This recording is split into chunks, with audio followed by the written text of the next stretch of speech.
صاحب سب سے پہلے بشرا بی بی کی طبیعت کے حوالے سے ظاہر ایک حساس معاملہ ہے، ان کے اہل خانہ کی طرف سے کنسرن کا اظہار کیا جا رہا ہے، ان کی پارٹی کی طرف سے کنسرنز کا اظہار کیا جا رہا ہے، اینڈوسکوپی ان کی ہوئی تو اس کے بعد بھی ان کے جو رہنمائے تحریک انصاف کے پنجوتا صاحب انہوں نے کہا کہ جو زہر دینے کے بعد پیدا ہونے والے اثرات ہیں وہ ان کی اینڈوسکوپی کے نتائج میں بھی پائے گئے ہیں. تو حکومت کیوں نہیں یقینی بناتی کہ اس معاملے کے حوالے سے سب چیز شفافیت کے ساتھ سامنے آ جائے؟ بہت شکریہ شاہزیب صاحب، میں بڑا مشکور ہوں. دیکھیے جو best medical facility private sector کی اسلام آباد میں ہے الشفا ہاسپٹل، وہاں پہ ان کا جو ہے وہ طبی معائنہ بھی کرایا گیا، ان کے ٹیسٹ بھی کرائے گئے، اور بہترین جو کنسلٹنٹس اور معالج ہیں انہوں نے ان کو دیکھا. تو دیکھیے اینڈوسکوپی بھی ہو گئی ہے، باقی ٹیسٹ بھی ہو گئے ہیں. جب وہ دل کی تکلیف کی بات کرتی ہیں تو وہ ECG بھی کلیئر ہے، مسکولر پین جو ہے اس کو ڈائگنوز کیا گیا ہے. تو میں سمجھتا ہوں کہ اس پہ سیاست کی جا رہی ہے. اور دیکھیے جو بلڈ میں پوائزن کے ٹریسز ہوتے ہیں، آرسن یا کسی اور قسم کے پوائزن کے، وہ کلیئرلی بلڈ رپورٹس کے اندر آ جاتے ہیں. تو میں سمجھتا ہوں کہ یہ زیادتی کی جا رہی ہے تحریک انصاف کی طرف سے کہ وہ اس خاتون کے معاملے کو لے کر بے بنیاد، من گھڑت اور بالکل جھوٹی افواہیں پھیلا رہے ہیں. اور ان کو عادت پڑ گئی ہے کہ جس زمانے میں ان کے تمام ٹیسٹ شوکت خانم میں ہوتے تھے تو یہ وہاں پہ اپنی مرضی کے نتیجے اخذ کروا لیتے تھے، اپنی مرضی کی ٹیسٹ رپورٹس بنواتے تھے. اب جب پرائیویٹ سیکٹر میں دیکھیں، سرکاری اسپتالوں میں بھی چیک اپ ہوا، جیل میں بھی چیک اپ ہوا، اور اب پرائیویٹ سیکٹر کے بھی ایک ویل ریپیوٹڈ ہاسپٹل سے جب چیک اپ ہوا ہے اور کسی قسم کی نہ کوئی ڈیزیز ہے، نہ ایلمنٹ ہے، نہ النس ہے، کوئی بیماری یا اس طرح کا کوئی معاملہ سامنے نہیں آ رہا، تمام تر ٹیسٹ بھی ہو چکے ہیں، تو میرا خیال ہے کہ یہ پیرانویا ہے. پیرانویا ایک سائیکولوجیکل کنڈیشن ہے جس میں آپ کو شک و شبہات پیدا ہونا شروع ہو جاتے ہیں صحت کو لے کے. اور ایک مزے کا خیز بات کی گئی کہ جی ہارپک کے 3 قطرے ڈالے گئے. بھائی اگر آپ نے دیکھ لیا تھا کہ ہارپک کے 3 قطرے ڈال رہا ہے کوئی، تو آپ نے اس کو کنزیوم کیوں کیا؟ یا آپ کے پاس ثبوت کیا تھا؟ آپ ثبوت سامنے کیوں نہ لائے کہ جی یہ ڈٹرجنٹ کے جو ہیں وہ 3 قطرے ڈالے گئے ہیں؟ تو میں سمجھتا ہوں کہ یہ اس طرح کی بات نہیں کرنی چاہیے. اور آپ بات کریں، آپ ایشوز پہ بات کریں، مگر صحت کو لے کے ایک مزے کا خیز بیانیہ بنا لینا اور پھر متضاد بیانات کا آ جانا، تو بتا دیں کہ جی کہاں پہ کمی کوتاہی رہی ہے چیک اپ کے اندر. پہلی تو بات یہ ہے کہ جب عمران خان صاحب ایک زمانے میں دعویٰ کر رہے تھے کہ مجھے 4 گولیاں لگی ہیں باقاعدہ، تب شوکت خانم ہی کی رپورٹ تھی جس میں بتایا گیا تھا کہ انہیں 4 گولیاں نہیں لگی ہیں بلکہ فریگمنٹس ہیں. تو یہ بھی اسی کی رپورٹ میں ہوا تھا شوکت خانم کے حوالے سے. دوسرا، آپ کیا اس بات کی تصدیق کریں کہ اگر سائیکولوجیکل مسئلہ بھی ہے، وہ قید میں ہے، اگر انہیں سائیکولوجیکل مسئلہ بھی ہے اور انہیں سائیکولوجیکلی لگ رہا ہے، تو بھی ان کی تسلی کرا دی جائے اور باقاعدہ طور پر رپورٹس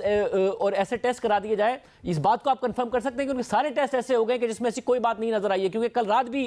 بنی گالہ میں ایمبولینس جانے کی اطلاعات ہیں جو کہ آج جب پیش ہوئی ہیں Bushra Bibi 190 million pound case میں، تو انہوں نے گور خان صاحب کو بتایا کہ ہاں ایمبولینس وغیرہ آئی تھی، اور اس بات کو بھی وہ کہہ رہے ہیں کہ مخفی رکھا گیا ہم سے. دیکھیے ایک سنسنی پھیلائی جاتی ہے، سوشل میڈیا پہ ایک بیان چلتا ہے سب بنی گالہ پہنچو ایمبولینس آ رہی ہے. دیکھیے ECG بھی کروانی ہو تو ECG کا جب رزلٹ ٹھیک آتا ہے اور ڈاکٹر آ کے طبی معائنہ کرنے کے بعد ڈکلیئر کرتا ہے کہ یہ مسکولر پین ہے،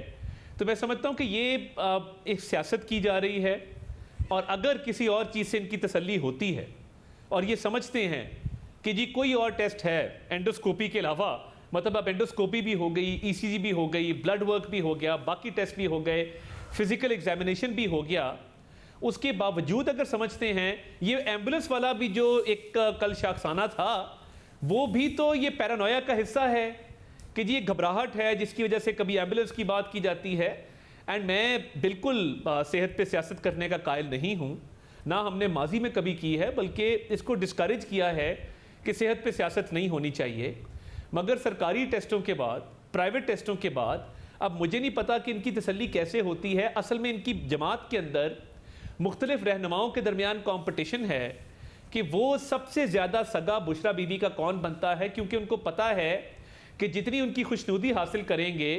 اتنا آسان ہوگا سیاسی کریئر کو آگے بڑھانا یا کوئی پوزیشن حاصل کرنا. تو اس دوڑ میں ایک سے ایک بڑھ کے بیان آ رہا ہے تاکہ ہم یہ ثابت کر دیں کہ ہم بڑے لائل ہیں، ہماری بڑی کارکردگی مگر ہے رضا صاحب اور اس بنیاد پہ اس چیز کو کیونکہ آگے عدالت لے نے کر جایا حکم جا دیا رہا تھا ٹیسٹ کا، عدالت میں بھی رپورٹس آ جائیں گی، مگر آپ یہ بات کی تصدیق کر رہے ہیں کہ ان کی اینڈوسکوپی کے بعد اس کے علاوہ جو ان کے ای سی جی ہوئی ہے اس میں نہ ان کو دل کا کوئی مسئلہ سامنے آیا ہے، نہ ہی زہر یا پھر کوئی ایسی بیماری سامنے آئی ہے جو کہ بہت پریشان کن بات ہو؟ زہر کے تو سوال ہی پیدا نہیں ہوتا، وہ تو میں نے آپ کو کہا مزے کا خیز ایک سٹوری تھی،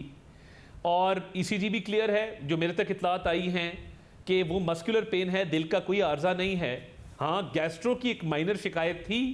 گیسٹرو کی شکایت تو کسی کو بھی ہو سکتی ہے، کسی بھی وقت ہو سکتی ہے، تو مائنر سی جو گیسٹرو کی شکایت ہے وہ دیکھنے میں آئی ہے، جو رپورٹس میری نظر سے گزری ہیں، تو میں تو اس کو پیرانویا کے علاوہ اور کوئی نام دے نہیں سکتا کہ ایک پیرانوائڈ سچویشن ہے جس کے اندر ایک ذہنی طور پہ آپ دباؤ کا شکار ہوتے ہیں اور آپ کو لگتا ہے کہ آپ کو کوئی عارضہ لاحق ہو گیا ہے، کوئی بیماری لگ گئی ہے، اور پھر آپ اس بیماری کے ڈائگنوسس میں ایک کے بعد ایک کنسپیرسی تھیوری پیش کرتے ہیں۔ تو یہ سب کچھ جو ہے یہ پولیٹیکل پوائنٹ سکورنگ اور کنسپیرسی تھیوری سے بڑھ کے کچھ بھی نہیں ہے۔ صاحب ساتھ میں عمران خان صاحب نے آج اپنے حوالے سے بھی اپنی بہن علیمہ خان کے ذریعے پیغام بھیجا، جو انہوں نے میڈیا پر بتایا کہ سپٹمبر اکتوبر تک وہ باہر نہیں آ پائیں گے۔ پہلے پارٹی یہ کہہ رہی تھی کہ جس طریقے سے 3 کیسز کا فیصلہ آیا اور جس طریقے سے فیئر ٹرائل ان کو نہیں ملا ہے تو یہ کیسز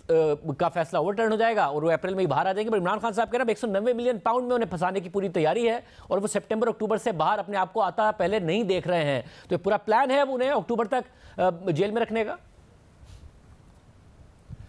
دیکھیں میں لائر بھی رہا ہوں تو میں تو لیگل انالیسز آپ کے سامنے یہ رکھ سکتا ہوں کہ یہ کوئی کسی نجومی یا جوتشی کا کام نہیں ہے کہ میں اتنی دیر تک اندر رہوں گا۔ 190 ملین پاؤنڈ کیس پروگریس کر رہا ہے نا جی، پچھلے چند ماہ میں وہ کسی سٹیج پہ پہنچا ہے، انکوائری سے شروع ہوتا ہے، انویسٹیگیشن پہ آتا ہے۔ نیب کے کیسز میں کچھ سٹیجز ہیں، complaint verification, enquiry, investigation and then filing of reference. تو دیکھیے جب کوئی کیس ٹرائل کی سٹیج پہ پہنچتا ہے اور آپ کو پتا ہو کہ نمبر آف وٹنسز کتنے ہیں، تو کوئی بھی وکیل یا قانونی سسٹم کو جاننے والا کوئی بھی شخص یہ نتیجہ اخذ کر سکتا ہے کہ جی یہ کیس اتنی دیر میں لگتا ہے غالباً ڈیسائیڈ ہوگا۔ اب اس کو بھی سنسنی خیز بنا کر پیش کرنا کہ جی فلاں کیس ہے، تو 190 ملین پاؤنڈ کی بات میں تب کرتا تھا جب میں پی ڈی ایم حکومت میں مشیر تھا برائے قانونی امور و داخلہ۔ ہم تو اس زمانے سے اس کیس کو فالو کر رہے ہیں اور ہم یہ سمجھتے ہیں کہ پاکستان کے کرپشن کے سب سے بڑے سکینڈل، سب سے بڑے کیسز میں سے 190 ملین پاؤنڈ کا کیس ہے،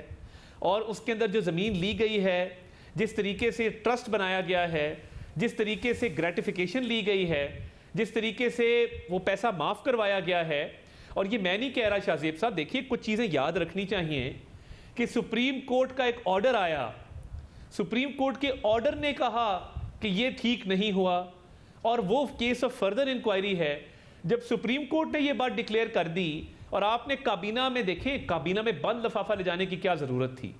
میں صاحب یہ جو ذرا بند لفافہ والا معاملہ ہے، یہ خود عمران خان صاحب کی کابینہ کے متعدد وزراء یہ بات کہہ چکے ہیں، فواد چودھری صاحب ہوں، شیخ رشید احمد صاحب ہوں، فیصل واؤڈا صاحب ہوں، خود کہہ چکے ہیں کہ بند لفافے پہ ہم سے دستخط لیے گئے تھے۔ مگر مسئلہ یہ ہے کہ میرٹ